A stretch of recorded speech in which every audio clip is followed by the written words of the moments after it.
पर ज़्यादा कलम चलती है और कलम नाल हमेशा कौमां की तकदीर लिखी जाती है।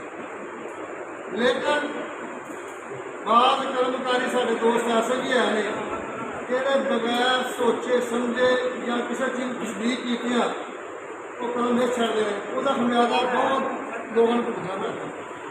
जिहड़ा तुसीं वेख्या कि साडे शहर में मामला शुरू होया, असीं बल्कि ताज राहन वाले तमाम सहाफी बरादरी अगे रिक्वेस्ट करते हैं अगे, अगर किसी ताजर भाई को अगर कोई मसला मिसाल होवे ਉਹਦੇ वास्ते मस्ती में ताजरान मौजूद है, तुसीं सानूं दी निशानदेही करो।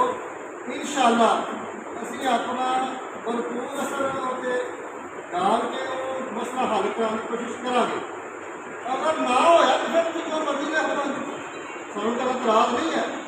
लेकिन खुदारा शहर का अमनो मान बहाल करने जिस तरह से पहला मामला सामने किए ने, फोन भी देखो ना, परसों तो ताजर माफिया लिखा जा रहा है।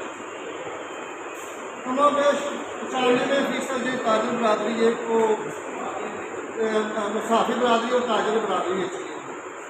असी तमाम दोस्तों के साफी बरादरी फिर दोबारा अपील करने कि शहर के मामलों में साड़ा साथ दो, ताकि ताजरान बिला मकसद माफिया ना किया जाए। गल्लां बड़ियां ने, जोड़ा मामला ना पैसे लैन का, क्योंकि मैं मस्जिद सदर हाँ, मेरे को मौजूद ने चीज़ा कि मैंने फलाने बंदे आके कि मैं पैसे दे के आया वा तो मैं मेरे को पैसे मांग रहे हैं। लेकिन असी बंदा के शायद अमनो मामला खराब नहीं करना चाहते हैं। तो तुम भी अलहमदुल्ला साडा साथ दो, ताकि जितने सूँ माफिया लिखा जा रहा हो तस्दीक करो हाँ साढ़े अच्छे शहरी ने, अच्छे दुकानदार ने और शहर के हर नीवे उच्चे चंगे बुरे कामों जैसी साथ लेने इंशाअल्लाह ताजर बरादरी साथ देती रहेगी। मैं तमाम दोस्तों का बेहद मशहूर हाँ, वो इतने आए तो मां